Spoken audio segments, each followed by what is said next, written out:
Inside this room, all of my dreams become realities, and some of my realities become dreams. What in the wide, wide world of sports is going on here? Alive! It's alive! It's alive! You are listening to The Wilder Ride, getting wilder by the minute. Here are your hosts, Alan Sanders and Walt Murray.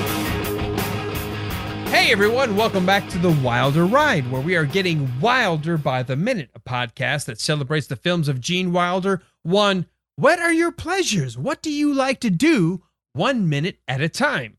I'm your host, I'm Alan Sanders. I am your co-host, Walt Murray. And joining us today, we have a recurring guest. We have Jackie Hatcher, but we also are joined by Lorie Horsby. Welcome to The Wilder Ride. Thank you. We appreciate you both joining us here for this minute as we have gotten Sheriff Bart and the Waco Kid to introduce each other 1 minute at a time. So we appreciate you guys joining us in this film. Lorie, you are brand new to this, so we are going to ask you for a moment to take a second and tell us about your thoughts about Blazing Saddles. Well, I love it because I love any kind of movie that is just politically incorrect and comedic. I don't like to take movies too seriously because if it's too serious, it bores me and I fall asleep. So this movie to me is awesome just because it is genius. I mean, I don't know another word for it. This minute that you're joining us, we have just seen Sheriff Bart and the Waco Kid joining for the very first time. And what we talked about yesterday with this last minute was the instantaneous bond between Sheriff Bart and the Waco Kid. So if you can, talk a little bit about what your thoughts are about this relationship between Gene Wilder and Cleavon Little. Well, you know what I see is the sparkle in Cleavon's eyes. Like it's like he is enjoying just being in that moment, if that makes sense. And it's just how they're building that relation. Their timing's good together, you know? You just see that spark of like, hey, this is a great time. What a fun ride, you know? And it's just like, he's just, you know, and he's just trying to figure out what the Waco Kid is about. He's like, okay, let me find out who he is first, because obviously I didn't arrest him. So. Yeah, Walt, let me ask you that question. I mean, we get the sense that Cleavon is already the sheriff at this point in time. But the last time we saw him, he was holding himself hostage to get away from the townspeople who wanted to shoot him. Did he arrest the Waco Kid, or was the Waco Kid already in jail? I was wondering if it wasn't an Otis situation, like from Andy Griffith, where he just he knows he's drunk. He walks himself in, locks the gun in the drawer, and locks himself in the cell to sleep it off. But I mean, seriously, do you think he arrested the Waco Kid? I don't know. Either he did, or he may have a deputy roaming around somewhere, or just the Waco Kid locked himself up for. Okay, well, first of all, there's no deputy in the rest of the movie, so that's bullshit. So you're just making shit up. Second, you know, he's been doing that since high school. Oh my goodness. Ching ching. Well, see, I've only known Walt for 3 years, and here I am already caught up with you. See, but I think he was already there. He had to be already there. And the sheriff, didn't the original sheriff get killed? Yes, he did. In fact, I agree with you, Jackie. I think he was already in there detoxing or coming down off whatever drunk he was. And Sheriff Bart was aware because he was on a name on a chart or whatever. And he realized, oh, crap, the drunken number 2's awake. But I don't think he arrested him. I think he just was aware he was already there. Well, who's the drunk number 1? Yeah, I don't know who's in number 1. And where did that bottle come from? Yeah, Walt, okay. Yes. Gene Wilder reaches under the bottom bunk pillow, and suddenly there's a little, like an eighth of a bottle of Kentucky bourbon waiting for him. Well, and you even notice that Sheriff Bart looks at it with a little bit of surprise. Yeah, You're like, where the hell that come from? And who did the grout? I'm just saying. I'm still hooked on the jail. It's just the jail is messed up. Jealous is fucked up because first of all, them yellow stains.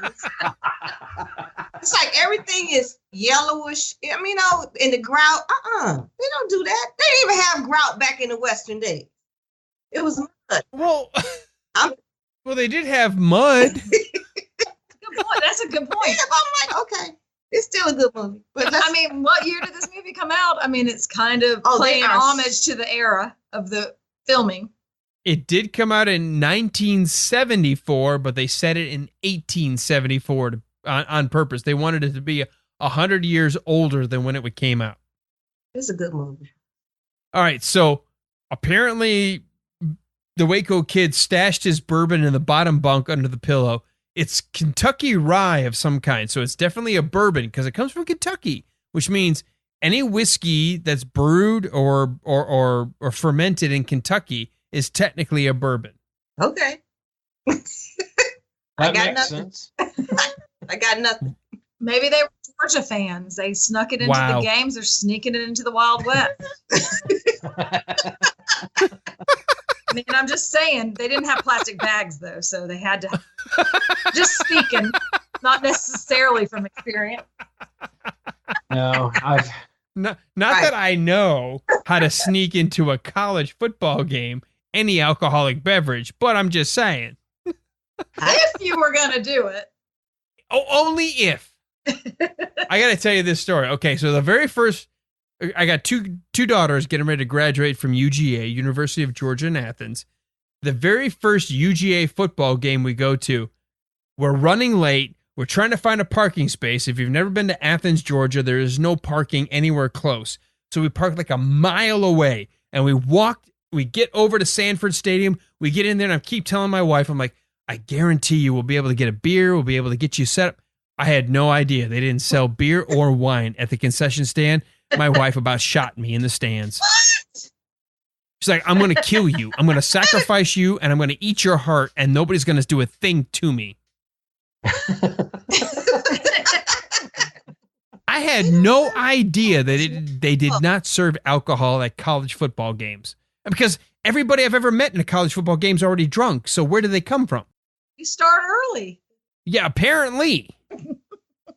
Those noon games are really hard because you have to really get up early so that you can, get your buzz on before you go in. Yeah, we saw a couple of them stumbling in the stairwells of one of the stadium corners. I was like, oh, dang, somebody better get her some help. Well, and the reason we're talking about drunks is, let's face it, the Waco kid, he obviously is getting his drunk on to the point where even Sheriff Bart says, hey, maybe you should eat something first. And he's like, no, thanks. Food makes me sick. I love that line. You are a serious drunk. I mean, food makes you sick. What kind of a career alcoholic are you where food makes you sick? Yeah. And that's because I eat food when I'm, in drinking. So I love food. It comforts me that I can go in my bed and put 3 fans on me and go to sleep. I need to breathe. And that's another thing about this jail. They don't have any fans. You don't need fans because our body temperature overheats. So we need that cooling. Yeah, this is 1874. I don't think there's a fan. Well, obviously it's something because those yellow stains on that bed. Because I'm rewatching. I'm like, And then the sheriff has a yellow shirt on. What's up with yellow? Is that the favorite color? Drunks tend to pee themselves. No, I do not. I was not speaking directly of you. Oh, my bad. Never mind. Commercial. Can you bleep that out? We can. Yes, I could. It is technically possible. Whether or not I will is a whole different situation. Hey, I'm sorry. See, all of that is just to show you that you do not want to spend time in the drunk tank. I know. No. Yeah. I do like the Otis analogy. I think he's Otis. He is Otis. He's Otis. That's a good one, Walt. He's Otis. Thank you. He's Otis. Wait a minute. Are you giving Walt credibility in this podcast? No, I am not. Okay, thank you. Alan, I am Hey, not. Lori's already taken her shot at me, so. You know I love you all. Look, you guys, She's known me long enough to know I'm full of crap. Walt and a boat anchor share a lot in common. They really just slow you down and just like drag you to the bottom of the lake. I mean, Alan, to add further, Walt and I went to high school together, obviously, but we went to college together, but we also grew up in the same neighborhood. What in the hell, what incestual relationship have I dumped myself into?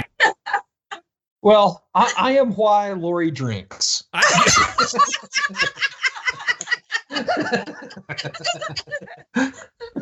See, that is a children's book I once wrote, but they rejected it. It was called Daddy Drinks Because You Cry.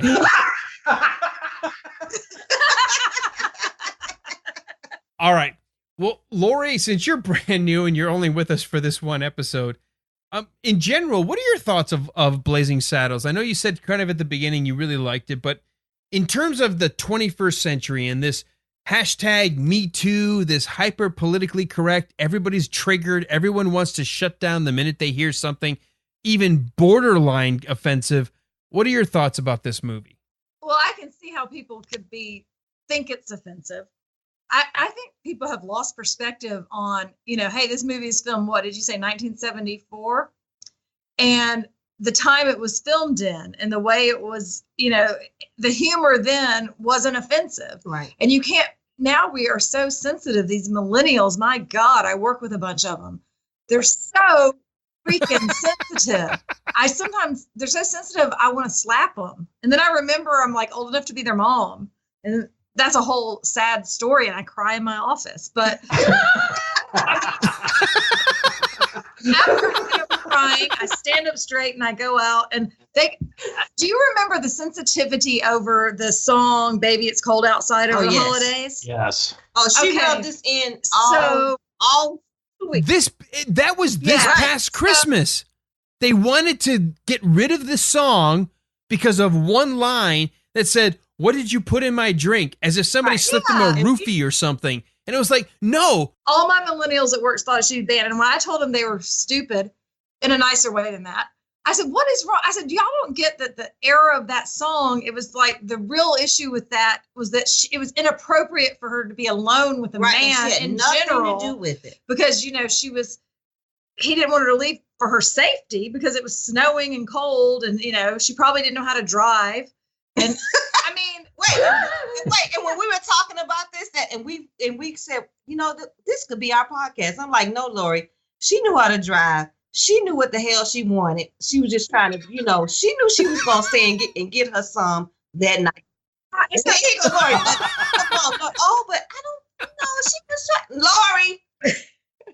She knew, but it's along those lines of like, you got to take the movie, the TV show, the song, and the era was. Now, I mean, I get there could be a truly offensive song. This show, yes, they use the N-word a lot in it. That is for sure. Right. But it was part of the comedy, and they weren't doing it to degrade somebody.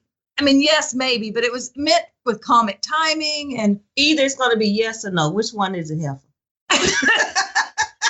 I don't find the movie offensive. I don't find it offensive either. Because I can take it for what it is, comedy. That's what I'm trying to say. It was a comedy. And if you want to be offended, you can be offended and you know what? By everything. And underneath it all, the comedy exists to pull your barriers down, your walls down. Just when you think like, oh my God, that's funny, you realize, oh shit, people talk like that. That's horrible. And it like completely takes you by surprise that this is an anti-racist movie. Right. But if you don't give it a second, if you're so triggered, you don't let yourself see the genius that Mel Brooks has created of being anti-racist. Right. And I honestly think that a lot of people that are so triggered now, they're really closed-minded people. In other words, we all, I don't know how old you are, Alan, but I know that Walt, Jackie, and I are all of a similar age. Young and vibrant. I'll only say I'm the babe in this room. That's right. We are young and vibrant, but Go, okay. Go Yeah, ahead, but I'm finish. younger than you. Oh, damn it. By like 8 minutes. But like, Well, I don't have kids in college, so I'm just saying. I know, right? hey, I've got two getting ready to graduate from UGA. Okay, read into that what you will. And that is, you must have been a child dad. I was a child. I was taken advantage of by my cougar wife. Oh, She's like 4 months older than me, but when she turns a year older, like in July, I'm like, look at, you're a year older. She's like, shut up. We're only 4 months apart. I'm like, yeah, but not right now. All right, well, let's get back to this minute. I love having this conversation because I do think there is a difference in terms of generations. All of us here on this minute right now all grew up, like born in the 70s or maybe the late 60s, raised, like our cultural identity comes up through the 80s. And so we all have like a sense of, first of all, we have a sense of humor. We also have a sense that words don't define us. You know, we're not going to let a word trigger us and shut us down. We're going to like keep going. We're going to listen and wait to hear the message. And I hate that this current generation doesn't even want to get past a word. Because Richard Pryor was brought on to be a writer of this movie, and Mel Brooks said, I need you to tell me, can we use the N-word here or should we not?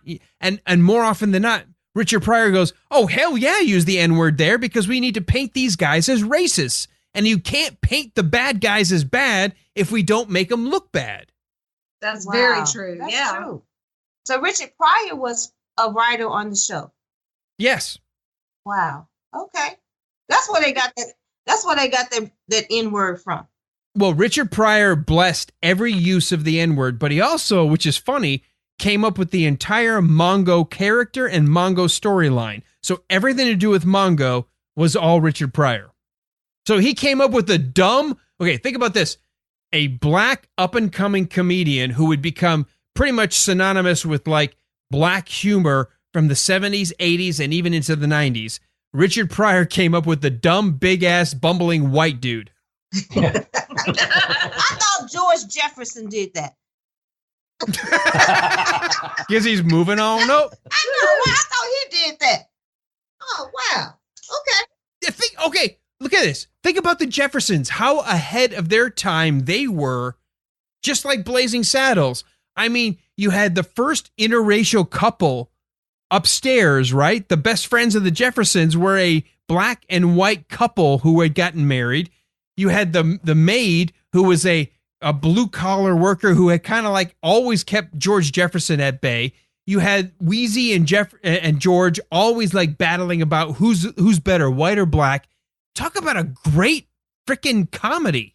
It was. And the conversation, you know what I mean? And it's like, it's open people to conversations, I feel like, to be accepting of people and, or say, yeah, I've always felt that way. Why did I feel that way? You know? And at the end, just like this movie, which Lorie, I'm going to make her watch fully again.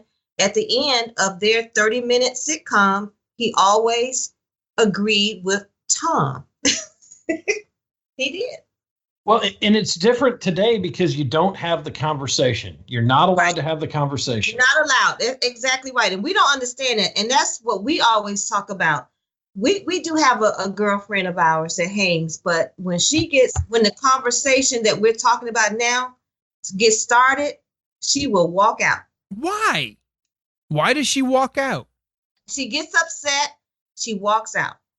How do you learn anything if you shut down? That's the problem. They don't want to learn. They don't want to have their ideas challenged. They don't want to have their worldview challenged. They just want to tell you what they think is right and for you to accept it. Oh. But she doesn't. But then again, me and Lorie, especially me, I don't give up on her. I still call her and text her, hey, you coming by? We miss you. But she's just that. You cannot have a conversation with her about it. You need to invite her to like the Wilder Ride and let her listen to season 2. She would probably, oh my God. I would do that, but she would probably do it, but then still have, I don't know because that's not right. But yeah, but this is a conversation that's going on, and more people need to have more conversations. Right. You can't avoid the conversation. And if you just hide behind trigger words or quote unquote microaggressions, you're never, ever going to wake up. And she has a lot of trigger words. And when I'm drunk, I give it to her. I give it to her. On a Friday night, I give it to her. Hey. That's true. I would look at it. Hey, I love you, but look at here. Well, this reminds me, remember a few minutes back, or for us, it was a couple of weeks back, we actually had a black cowboy historian who's he goes on, he simulates being a Buffalo Soldier. He's been in the Rose Bowl parade where he's been a part of the Parade of Roses. He's been a black cowboy his whole life. Does he live in Clayton County now? No, he lives in, I think, Cobb County. Oh, because there's one in Clayton County that does that same thing. Okay. Oh, you need to hook us up. Yeah. Because the coolest thing about having, Daryl join us earlier was he was raised thinking there were no black people in the West. I thought the same thing. Which is so ridiculous because the West actually was even more diverse than most of the East Coast. You know, all these progressive Northeasterners who thought they were like ahead of the curve, the Wild West had more black people and Mexicans and Indians and Irish and Chinese all working together. Let me tell you, I felt the same thing. I don't know if it's because I was watching John Wayne Western movies, but I felt the same way. That is honestly the problem, is that Hollywood portrayed the West as being white and as a reflection of what they viewed their audience as. So they thought, hey, all the white kids are coming to see this movie. We're making it a white West. And that's what shaped the view of American history. And it's just not accurate. Not even close. I mean, what did we hear from Jim Dunham, who's also a historian, and Dwayne? They both said about 1 in 4 cowboys were black. Wow. I would have never known that. I would never known that. You're right. No, and not indentured black, like free. They were out on the range. They were wrestling cattle. They were taking care of horses. They were going on cattle drives. They were working on the ranches.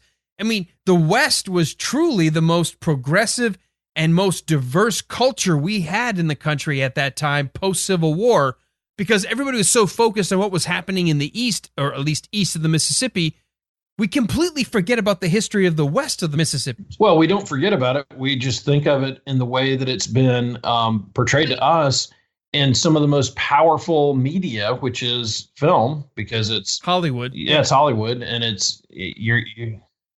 I lived in the mid 90s in California just for a year in the Orange County area, worked and lived out there. And it was interesting to me, having always lived in Georgia. I was just like, hey, whatever, to my neighbors. And I lived in an apartment complex that was very diverse. And I would say hi to somebody that was of another race, and they would look at me like I was freaking crazy. Really? And yes. They were like, why is the white woman talking to me? She tells me this all the time. And I will never forget it because I didn't know what to think about it. And because I was just used to being friends with whoever, or friendly with my neighbors, whatever. Well, was she like that in high school? Oh my gosh, she never stopped talking.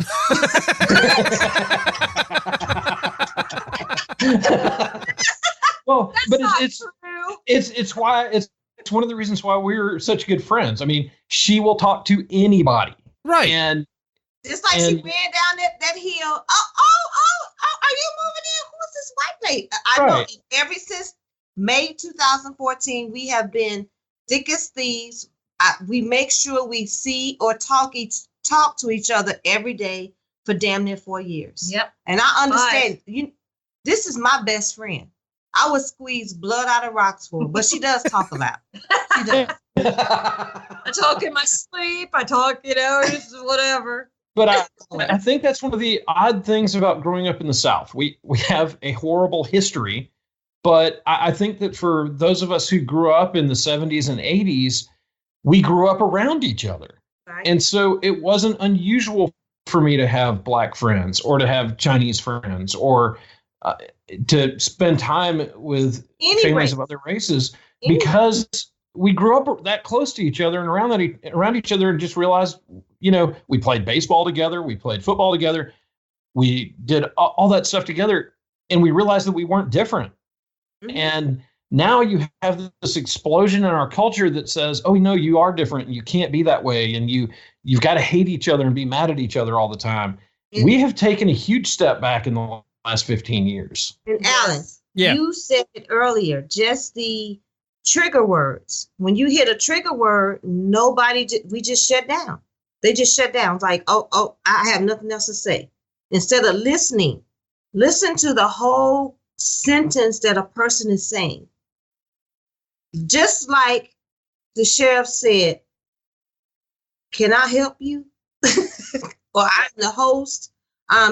Just by him, Gene saying, listening and waiting to what he said from the start to the finish. And then he went, oh, okay. Well, he also showed Jim compassion because he said, a man drink like that and he don't eat, he is going to die. When? And so he really showed him some human kindness there. Mm-hmm. And Jim responds to that. And I would argue that one of the brilliant pieces of the writing of this movie is, again, Sheriff Bart never gets on a soapbox and says, let me preach to you how it should be. He actually demonstrates by his actions, and he continuously stays true to his core, true to who he is. And because of that, that's how he wins people over. That's right. And I'm going to maybe go a little off topic. Have any of you watched the show called Blackish? Yes. Yeah. So yeah. I feel like it's got some comedic, I'm not going to say genius, but I like the conversations where the dad works, at the ad agency, and the two white guys that work there are just so horrible. But it kind of keeps that conversation open. Like, that's the kind of show, like, people watch this and see, like, how they see it. And he sort of gets stuff twisted sometimes, even though I think the things they say sometimes are like, oh, my God. And his son will be there and be like, oh, it's fine. What's wrong, Dad? Why do you think it's wrong? That is actually, I think, the closest to a show like The Jeffersons or something like that we have right now. Not saying it's the greatest show of all time, but it is, But when they're working. But at least they're trying to create the conversation. Exactly. Okay. Even though the wife is Diana Ross' daughter. Did y'all know that, white men? No. White woman didn't know that. Wait a minute. What are you trying to do? Are you trying to prejudge me? No, we're watching the movie. Yeah. Mm-hmm. The movie. I see how it is. I actually did know that. Yeah, she is Diana Ross. I don't know if she's the second oldest daughter. But they depict a modern version of the Jeffersons and Good Times. I got nothing. Why y'all quiet? I think you just made them speechless. Okay, I know. No. I know. It's hard to tell because you guys are not on camera, so I can't tell if you've finished your point. So, but you know what? I know we're on bottle number 2. Cha-ching. I'm just saying. Well, it is interesting you saying that because we need shows like that. And I know that for my grandfather, who grew up in a very racist area, he loved Sanford and Son. And I think that show kind of took some walls down for him because, Red Fox was so funny. He was kind of self-deprecating, but he was also somebody who you wanted to be friends with. And so we need shows like that, and we need shows that are going to be honest with us. Well, look, the best comedies are the ones that, first of all, we get to laugh at ourselves and the flaws we have, and then also get to realize we get to laugh at the other flaws of other people in our lives. Because if you lose your sense of humor, what the fuck do you have left? That's true. That is so true. And we have no humor. We have no humor because the society now, they're taking away humor. I hate that. Can't laugh and joke about anything. Just like when he was upside down in the last segment that we had. He was upside down. Okay. He said, I don't know. Are you black? But it's just, and that was humor. And then they sit down, he pull out the bottle. Really? Where you get this bottle from? Because I need to know. Because when I'm at work sitting in my cubicle, I'm gonna need a bottle. I mean, I was at my cubicle and for Christmas. I am a straight Democrat, right? But I listen to. She's really not. She lied. Wait a minute. Whoa, hold on. Hashtag I'm triggered. We can't talk politics. Wait, you gotta hear this. I'm leaving. Wait. You have to hear this. All right. And thanks for listening to The Wilder Ride. We'll see you back tomorrow with a new episode. But wait, this is fun. All right.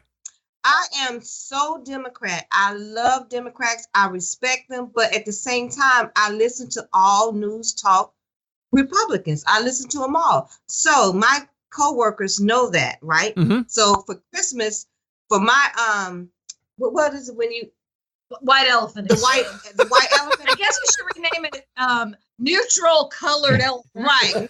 Translucent elephant. The non-gender specific elephant. Right. So they gave me a Donald Trump doll. And if you push the button, he says these 12 little things. So I said, okay, I love him. I kept him in my desk. Every time somebody came up to me and asked me something, I would push the button and he would immigrant. Instead of me asking a question, I would just push that button. That's fantastic. That's it. And the same person that we were talking about that leaves every time something comes on and it's political and we try to make fun of it, but she just gets so upset and she leaves. I gave her that doll. And I told her, when you're driving, if you want to be on the HOV lane, put Donald Trump on that passenger seat.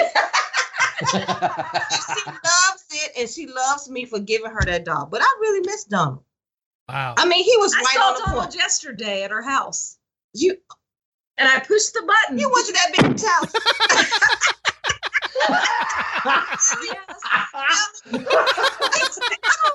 Oh, okay. I picked my child up from there. I'm sorry. And I said, "Oh, what's Donald got to say?" And he says, "What did he say? I believe the wall is a good thing." Right. I'm telling you, I pushed even when the doctor came by me, I pushed that button. Ladies and gentlemen, the last 3 minutes have been deleted as a result of the content of this podcast. I'm sorry, but it was so funny. But it's just a thing of having a conversation, being nice, being considerate, telling him, hey, you need to eat or you're going to die. He's genuinely concerned about the welfare of the prisoner in his custody. And I think he's scared he's going to get sued. He's scared he's going to get sued. That's a good one. Spoken by a liability insurance adjuster.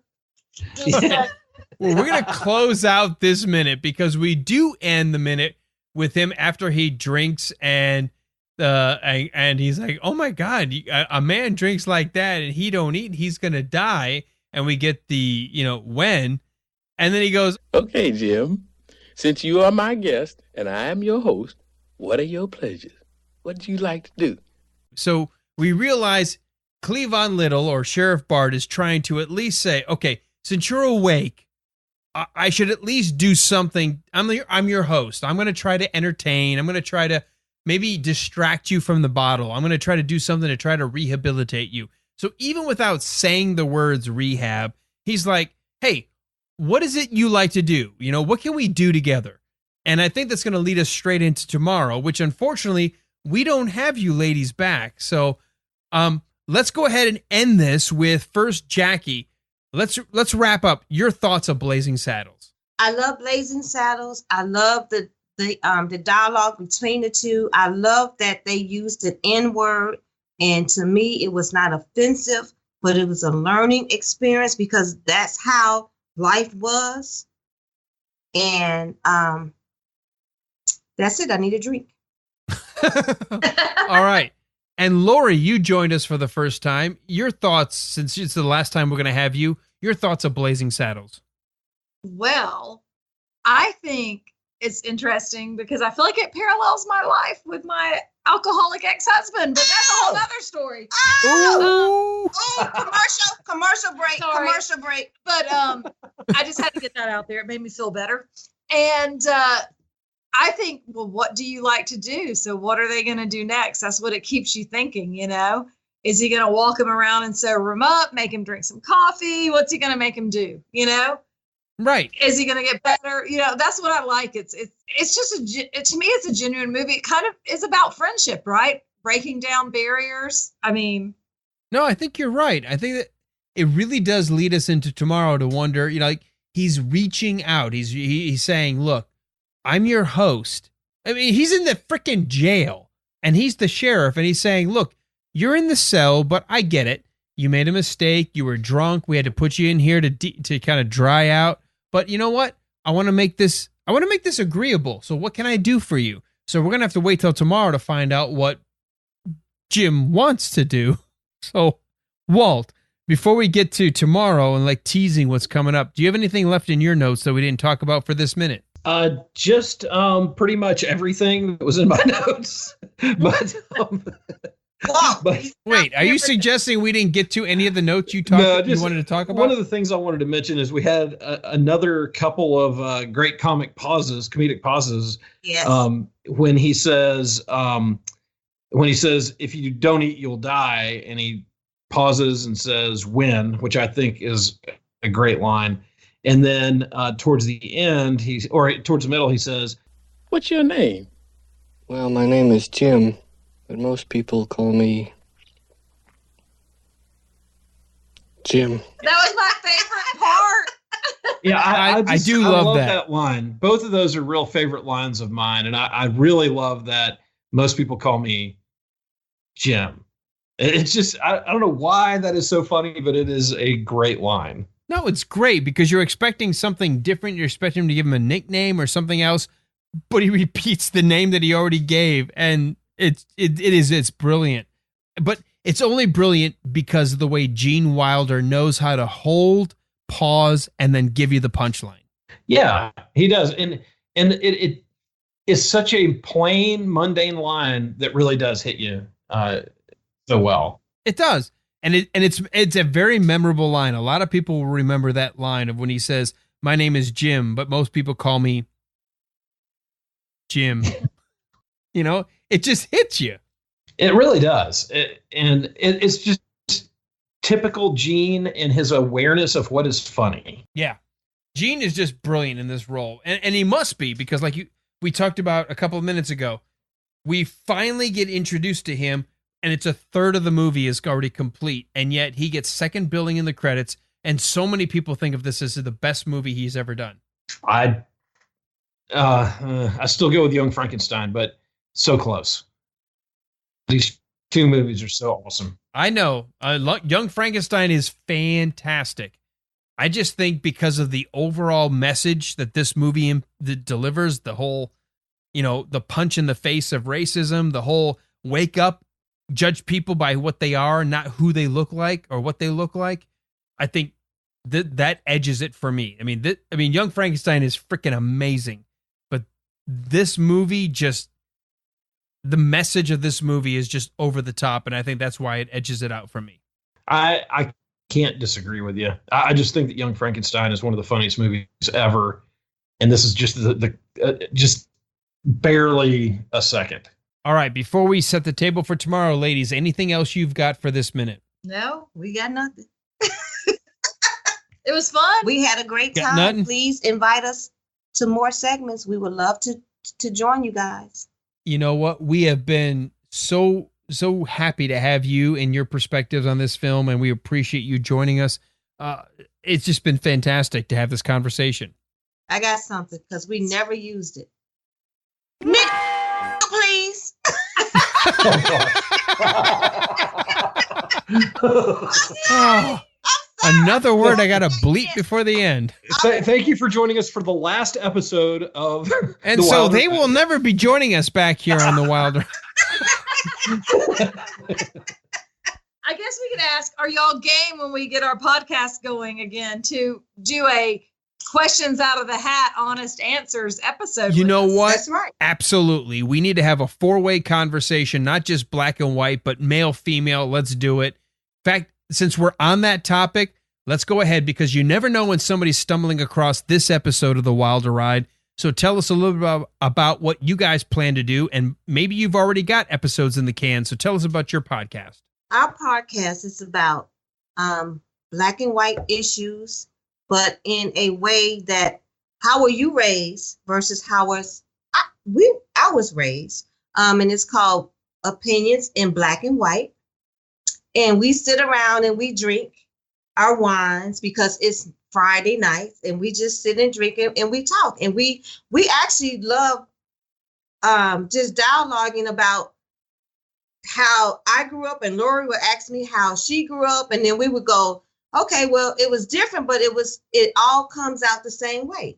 What do you think? I agree. That's our conversation sort of shows like how people think they're so different, but we're not as different as we think. We all want the same things for our families and for our lives and in general. But it's also like, how do you respect the differences about how people grew up, you know, and realize like, wow, we're really not that far apart. We might think, I've always considered myself more conservative. Jackie's more of a Democrat. Not really, but she thinks that because she's black. Look at you! She thinks You pause, liberal. just trying to figure out what you're going to say.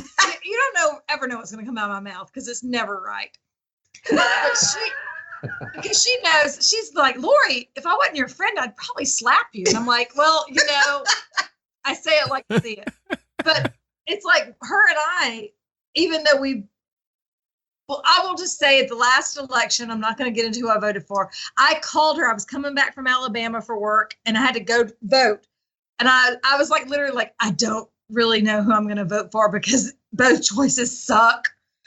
And so I was just like, I don't know what to do. And she's like, just go vote. Just have your voice heard. And that's kind of what we want, people's voices to be heard and people not to shut down. Right. And be able to like, if that's your opinion, experience life and have opinions, and don't erase history. That's because right. Good or bad. Please don't erase history. If you erase history, bad shit can happen. That's right. Sorry, excuse that.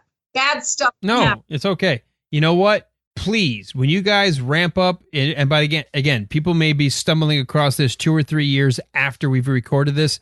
Please, Walt and I would love to be on your show for any topic you're going to talk about. We would love to be part of the conversation. Absolutely. We thank you for having us. Yes, thank you. Absolutely. It's been our pleasure. Walt, where can people learn a little bit more about our podcast? Well, if you're still wanting to learn more about our podcast, you can probably the best place to go is to go over to Facebook and join our listeners group. Go to facebook.com/The Wilder Ride. Hit the button to join the listeners group. You'll answer a couple questions just to make sure you're not a salesperson or something. And you'll get in on all the conversation. From there, you can also find Alan and I all over the place. And the other place to go find us is at our website, thewilderride.com. And you've got links to everything from there.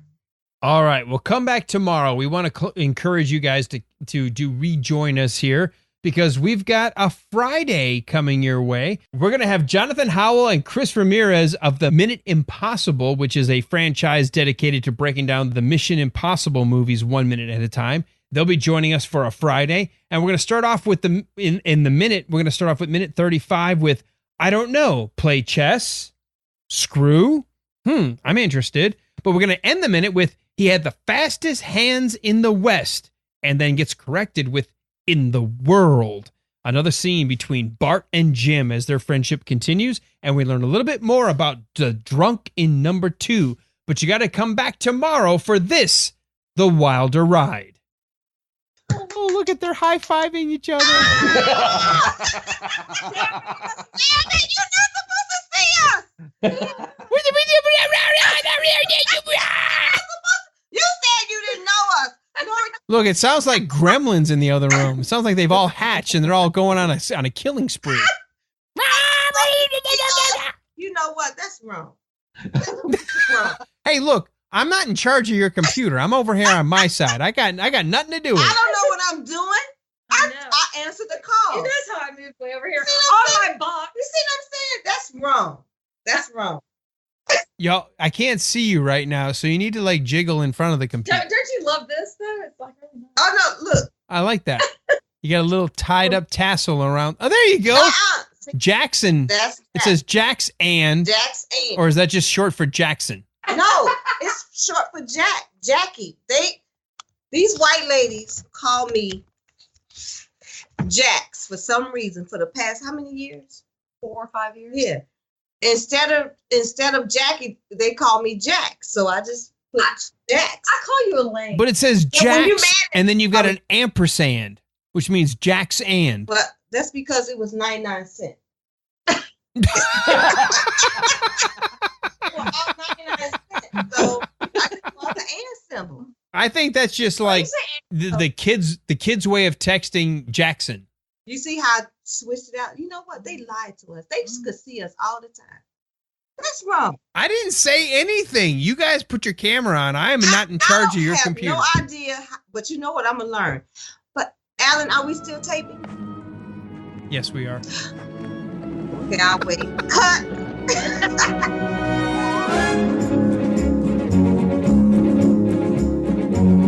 Hey everyone, welcome back to the Wilder Ride, where we are getting wilder by the minute. It's a podcast where we dip. God damn it. Take 2.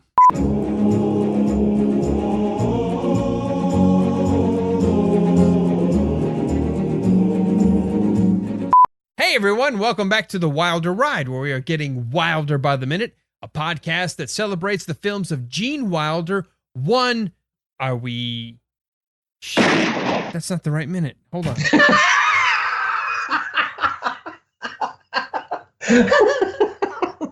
Oh my God. I've had too much to drink, and I have not had enough time to prepare. I am so sorry to our guests. This is really, really, well, it's Walt's fault. You've never seen a podcast and how it goes after the drinks we have. Remember we did.